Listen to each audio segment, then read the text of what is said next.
Hey vlog. Hey vlog. Welcome to day 102 of my 365 days of my 2026. Can you imagine that we're already in day 102 Q2?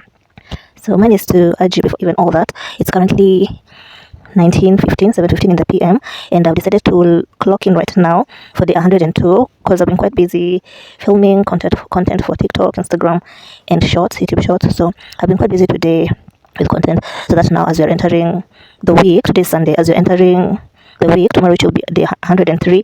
God willing, I'll be able to edit all the vlogs that are unedited as the content on TikTok, Instagram, and YouTube shorts runs. Yeah, so that's how I have planned out my week, and that's why I've been absent here on YouTube.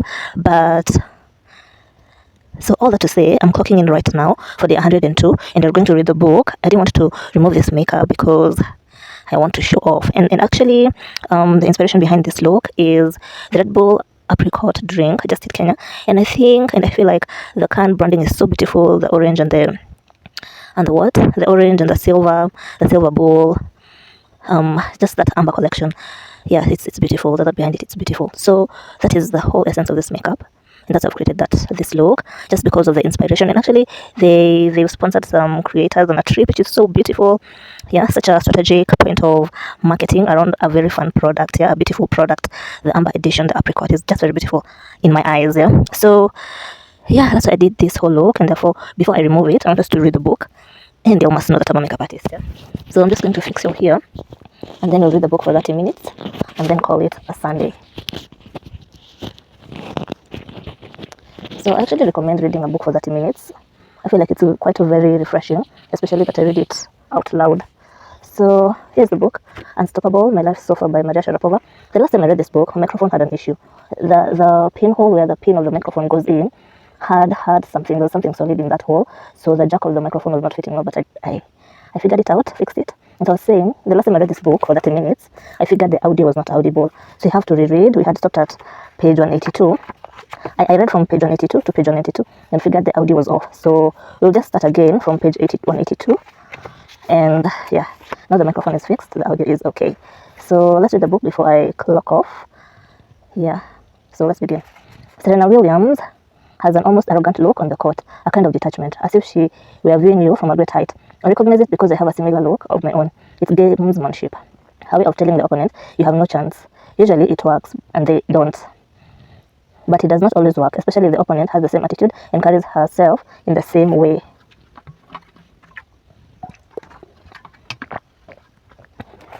Maybe, if you work long enough and hard enough, you will be given a single perfect day, a few hours when everything clicks and even the moves that seem wrong at first turn out for the best. For me, that was the Wimbledon final, July 2004. I served the first game and held. Serena served the second game and held. Even on the points I lost, it was clear that I was loser than my opponent. Some of it probably had to do with just where we were in our careers. Serena was number one in the world, a returning champion. Everyone wanted something from her. Everyone expected her to win. If she did win, she'd therefore be doing nothing more than what had been expected. There was little upside and an abyss of downside. How could she lose to? What's that girl's name again? And me, I was no one from nowhere. I was supposed to go down in straight sets.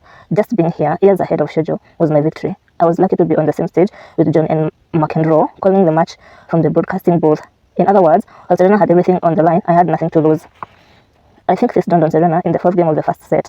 She was up 0-30 on my serve. This is when, in the normal course of events, she begins to put players away. Instead, I returned each powerful shot with a powerful shot of my own. On this point, I blew the ball past her and she fell down. People made a lot of it, but she did not need to fall down. I love the way she plays. She's an incredible athlete, but there's a lot of drama in her game. It's like she's acting, showing everyone in the world just how she feels. It's stumbling when she doesn't need to. Her way of telling the world, oh, I could have gotten that if the grass wasn't so fucked up. It doesn't feel real. She got up fast, and I won the point, held my serve, and won the game. Serena suddenly knew that I would not quit and would not break. And even if she did break me, she was going to have to break me again and again. Now she knew that she was in for a fight. In the fourth game, as we played points that went on and on, I felt something shift.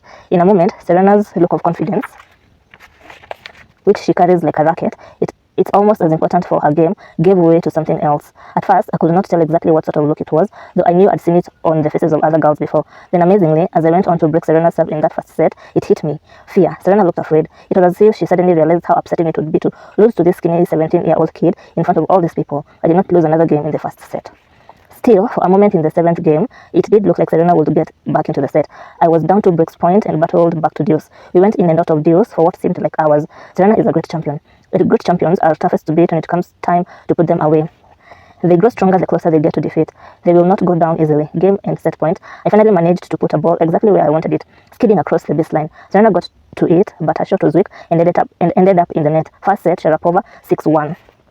I sat during the changeover, drinking water and staring straight ahead, trying hard to think about nothing. The changeovers are short reprievers, like the blissful break a boxer gets between rounds without all the blood. I wiped off my face and took a bite of a banana. I stared into the crowd. Everywhere I looked, people looked back, smiling as if they knew me. I looked and looked till I located my box. My father was up there with my coach and my trainer, not my mom. She was back in the States. It made me feel good seeing my father, knowing he and my coaches were with me all the way. And yet, at the same time, the presence of these people, so close and still so far away, reminded me that I was really all alone. Tennis is not a team sport. It's not a sport where the coach whispers to you on the sideline between players. You are surrounded at nearly every moment of the day by coaches and partners and friends, surrounded right up till the first point is played, and then you're alone as you can possibly be, which is alone in a crowd. Surrounded but apart, with no one to help you or hold your hand. The bigger the game, the more alone you will feel. I passed by Serena as I went back out on the court. It's a strange moment. The changeover walk by. You come close enough to brush shoulders, but do not acknowledge it. You are entwined with this person as close as you can get to another player, yet cannot acknowledge each other. Time had gone by. The light was changing. I had won the first set. I had one more to get. It was the middle of an unbelievable day. Serena would try to bring real pressure. This was her moment. She needed to break me early in the second to flip the plot. She held her serve in game 1, then pushed me to break point in game 2, but I hung on. Something interesting happened in game 3 of the second set, the sort of thing that does not show up in statistics or on charts, yet that can mean all the difference. We both came to the net in the middle of a rally. She hit a hard shot, and then I hit it back even harder. It caught her flush of the nose. I won the point, and she seemed at first irritated, then angry. There was a flash in her eyes. It's humiliating to take a shot in your face on center court at Wimbledon, with the TV stations showing it, then showing it again in slow-mo, and then again in super slow-mo, then from a reverse angle. A thing like that can be exactly what a player needs to get going, to reverse the momentum. Serena won that game, then pushed harder to break my serve. I hung on, but she played with a new fury in the games that followed. I did not win a point in the 5th game, and in the 6th game, and in the 6th, she broke my serve. Just like that, Serena had seemingly turned the tide. We were deep into the second set, and she was ahead 4-2. Another possible future opened before me, a future that fit the common pattern. Serena Williams wins the second set 6-2, goes on to win the third and secures her third consecutive Wimbledon championship, cementing her place as the #1 player in the world. They would say I should be happy to have made it so far, winning a set in the final before Serena took over. You could feel it in the crowd. It was how things were starting to look, that it might be Serena's day after all. It can happen a dozen times in the course of a single match. Fortunes shift, fates change. The minute you accept it, you're finished. At such moments, here's what you say to yourself: good, I need to be down if I want to be known for making an amazing comeback. In other words, it was the gut check moment. Do I fold and give in, or do I stand and fight? As I've said, it's my defining characteristic. I'm a fighter. I do not quit. Just because you're beating me 4-2 does not mean I will roll into a crouch for games 7, 8, and 9. In fact, that's the time to counterpunch, just when that other girl is starting to believe in her own victory. So what did I do? I took the force of Serena's serve now and then. It hit 120 meters per hour and turned it right back on her. She broke my serve. I broke her serve, then hung on to win the next game. Now it was 4-4 in the second set. That was a crucial swing. It set up the all-important ninth game of the second set. This was where I'd have to take it. Serena was serving. I watched her bounce the ball, take a second, bounce it again. She was the same old Serena Williams, yet something had changed. Something in her seemed diminished, faded. Maybe she knew that she was going to lose. She'd already seen it in my eyes, and she knew how bitter it would be. And still, because she is such a fierce competitor, she would fight every step of the way going down. That ninth game, the 16th game of the afternoon, was epic. The whole match in miniature. It went on and on and on. I pushed Serena to break point 4 times. Each time she hung on and pushed back. Finally, on the 14th point of that game, racing toward a ball that I'd put in the back corner, Serena slipped and fell, but it looked funny. Does she do this to take that point away from her opponent? It's nothing that you did, she seems to say. It's just my bad luck. In other words, she does not miss the shot because she's fallen down. She falls down because she's going to miss the shot. She scrambled to her feet and got to the ball, but once again, it ended up in the net. I was now serving for the championship. All momentum with me. I lost the first point, which is never a good way to start a championship game. I hit an ace on the second point, then a great serve to get it to 30-15. Another return error by Serena, and I was a point away from winning it all. I served to her backhand. The return came back faster than a ping-pong ball, 40-30. Then getting ready for the next attempt, I remembered something my coach had said earlier that day. Do not serve to her backhand. That's her strength. Make her beat you with your forehand. So that's what I did. Serena returned it, but I was weak. I quickly set up, shuffling my feet around my forehand, and hit the ball as it was starting its rise from the grass, hit it with my own forehand right to hers, screaming as I made contact, reversing my follow-through over my right shoulder, a stroke that capped every stroke I'd ever made. I ended up with my arms and eyes pointed skyward. Serena's return did not make it over the net. I dropped to my knees and put my hands over my face and exulted. Even as I was doing this, I was aware that this gesture, everyone has their own way of punctuating a big win. Some pump a fist, some point to God, was not my own. It was exactly what I had seen Juan Carlos Ferrero do when he won the French Open. I'd like to say that I did this intentionally, that I was thanking him for the confidence he'd shown when he ridiculously picked me to win the tournament, or that I was sending him a coded message. But in fact, I did not know what I was doing. I was just living in the moment. I jumped to the net and expected Serena to reach across and shake my hand. That's what we usually do. Shake hands and exchange the bullshit pleasantries. But she came around and hugged me instead. It was a surprise. I remember thinking, is this the protocol? Is this what you're supposed to do when you lose a Grand Slam final? Then, well, if it's a hug she wants, it's a hug she's going to get. Serena squeezed me and I squeezed her right back. Although I was really looking past her into the stands, trying to locate my father, trying to make my eye contact with him for the first time at Wimbledon championship. Serena said something like, good job, and smiled, but she could not have been smiling on the inside. There is a tradition at Wimbledon, a new tradition, it turned out, but it seemed old to me, of winners climbing into the stands to celebrate with their families. Being 17, I wanted to taste everything, have all of it, so I hopped the rail around the photographer's pit and got up into the seats toward my father. It had been him and me then, and it would be him and me now. I love to look at the film and see Yuri at that moment. My father is not an emotional man. It's there, under the surface, but he does not show it. In fact, the only time I've ever seen him cry was when my little dog had to have surgery the day after we got him. That's another story. You can see him on that film, trying to make his way to me as I was trying to make my way to him. It's like a silly old movie. He finally got to me, grabbed me, and endlessly hugged me. Everything was in that hug, all the struggles and all the dreams. A minute later, I was back on the center court, where everyone had assembled for the awards ceremony, which takes place immediately after the last point. They were waiting for me, but just as I began to make my way over, I suddenly remembered my mom. I have to tell my mom. Hey, I screamed to my father. He was 20 or so rows up. I want to call my mom. Yuri, without thinking, got his cell phone out of his pocket and tossed it to me.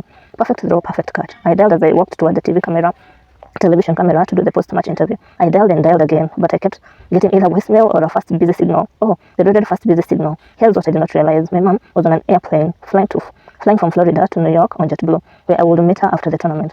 But she was watching all this on TV. She was calling over the flight attendant and explaining and laughing and holding up her phone, but nothing could be done. Everyone in the stadium was laughing too. I still had the phone in my hand when someone stuck a microphone in my face and said, "Can't get a signal?" I stood next to Serena a few minutes later when they gave out the trophies. Losing on a big stage is tough, believe me. I have come to know. You have to appear warm and gracious while everything inside you is screaming. Wimbledon is especially torturous, as it's the only Grand Slam where they make the loser walk around the court with the champion as she showcases her trophy to the public. It's one of the toughest moments any player ever faces on the tour.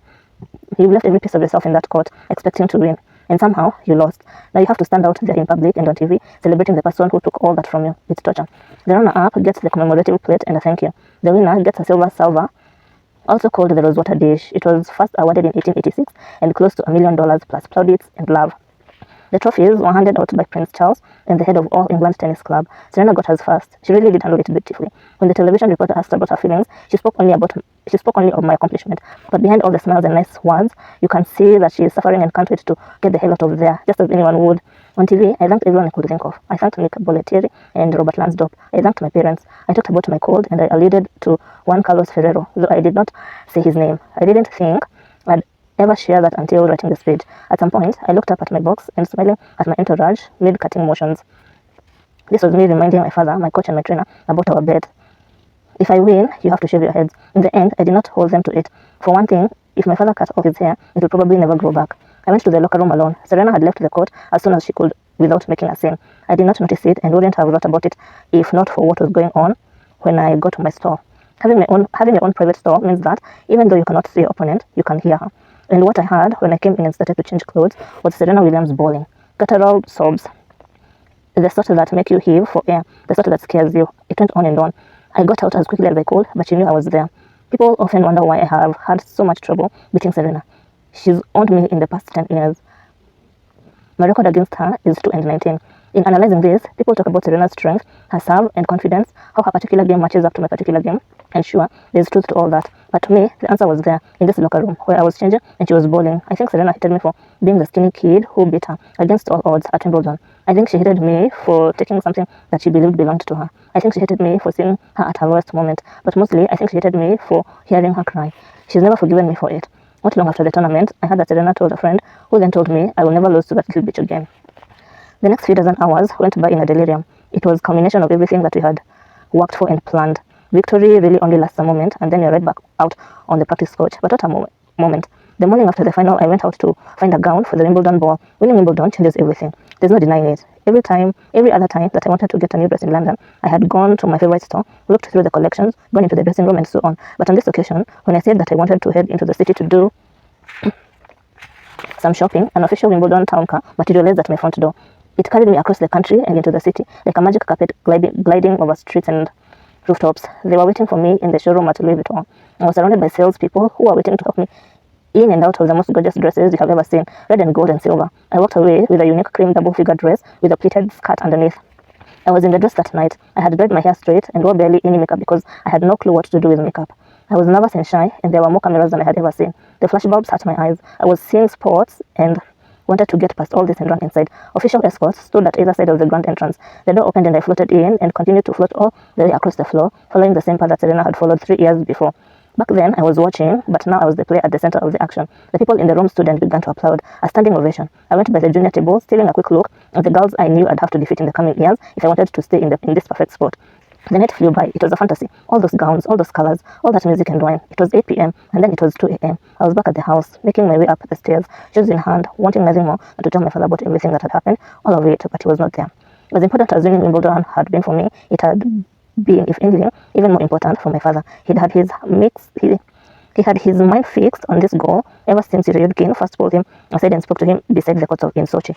Everything he had sacrificed, he had done and sacrificed to reach this moment. And here we were. Whatever came after this would be wonderful and terrific and everything. But for my father, and in a sense for me too, it would never be better. This was the destination, the true peak. What came later would just be our lives. This was a dream. And my father was going to celebrate it and mark it properly. He was not going to do that by going to a tea party or a fancy ball. He would not do it by wearing a tux or dancing with a duchess. Nope, none of that bullshit. Yuri Sharapova wanted to celebrate in the old way, in the traditional way. He went out and got drunk. He stayed out until the night itself had been defeated. He went into a pub in the dark and did not come out till it was light, drunk and exultant. He woke me up when he finally got in. It was 5 in the morning, and he was carrying a tower of newspapers. I sat up in bed. What's that? The newspapers, said Yuri, smiling. I can't remember if he was speaking in Russian or English. I went to that little shop on the corner. It wasn't even open when I got there. I sat and waited and waited. The goddamn sun was coming up.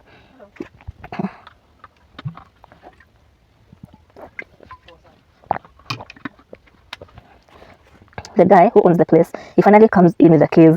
He's stocking up the papers.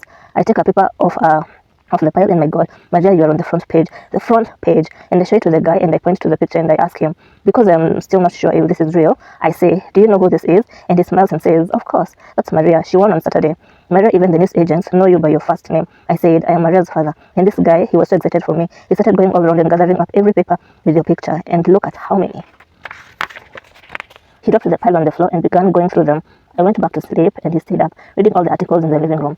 He later said that it was only by reading those articles, which are the statistics and the history and the fact that I was one of the youngest players to ever win Wimbledon, that he realized just what a big deal this win was. A few days later, he ran into Conchita Martinez somewhere. Martinez is a Spanish player and a former Wimbledon. Let's finish up. Spencer started acting up. She and my father got talking about Wimbledon, and she told him, Yuri, your life is never going to be the same. I have been invited by Mayor Yuri Luzkov of Moscow to some sort of event in that city. The invitation came after I won the final. I'd already committed to something in New York, but my father offered to go in my place. The mayor sent a private jet. Yuri later told me the drinking resumed as soon as he took his seat on the plane. In other words, he marked my first big win the Russian way. Finally, completely exhausted, he met his brother in the mountains, where they had spent so many important days as kids.